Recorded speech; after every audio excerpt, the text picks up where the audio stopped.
Nathan, you were on the roster last year when you guys went up to LSU. What do you remember about that team, about that game?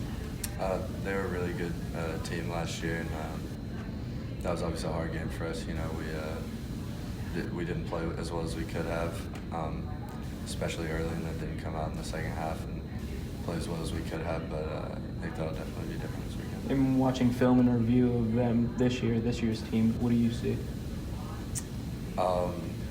They're very athletic, talented. They just play. Got good guards. They rebound the ball well.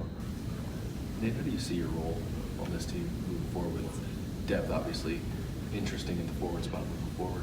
Yeah, obviously we've been down a few bodies, and we're really ready to get those guys back as soon as we can. And I just try and go in whenever Frank needs to try and go in there and just execute. Well, what does he do well? Nate. What does Nate do well? Yeah. I mean, Nate works hard, does everything. He does his job pretty well. Whatever Frank wants him to do, does it pretty well. So, yeah. For either of you guys, is there a sense of desperation now in practice?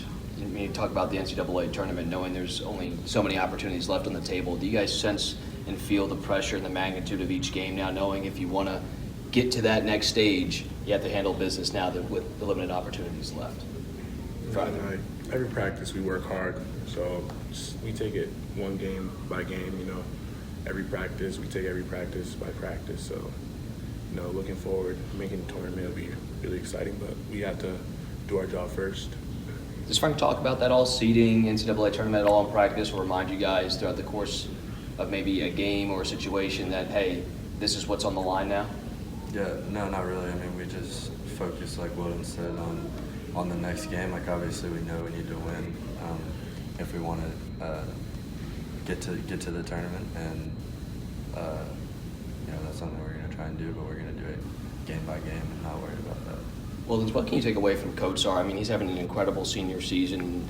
Obviously, two guys play in a similar spot. Just what have you been able to learn from him, and how has he helped you in your development this year as you've gone through the process? My Coach Sarr, he's been a really great leader overall for the team. Like, he told me like how to be like, you know, play a Frank and be a big man at the same time. It's just really helpful for having Mike near us and, you know, helping us, you know, get better, teaching us things because he's been here for 4 years. So I'm pretty sure he knows what he has to do. He knows his role. He knows everything. He knows how to deal with Frank. He knows how to deal with the team, everything like that. So it's pretty helpful. How hard is it for either of you to block out kind of the noise, and then I know bracketology gets updated every day. Is it hard to block that stuff out, or does Frank do a pretty good job of keeping you guys, I guess, blinders on a little bit? He does a great job. We don't really pay attention to that too much. We just focus on the next game, focus on LSU. What does that mean, a great job? Does he just focus? What's Frank like in practice as the season ends? You've been around him now 2 years with him. He's the same as he was the first day, I think.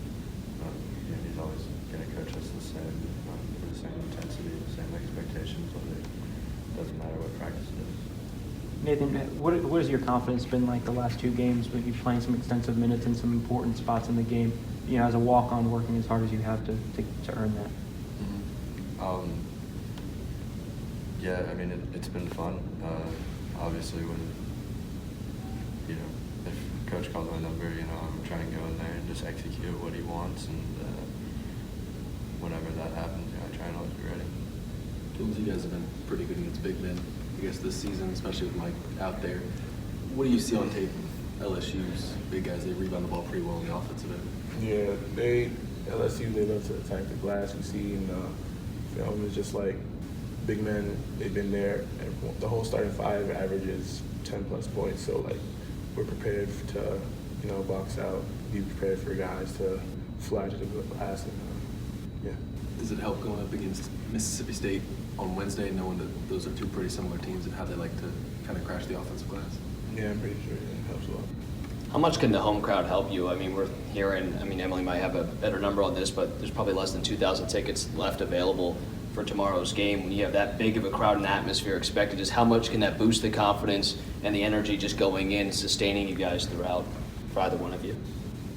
Just really exciting, and just having a lot of people there to support us and help us, you know, achieve our goals that we want. It's really exciting. Wildens, 25-plus games into your freshman season, where's your comfort level?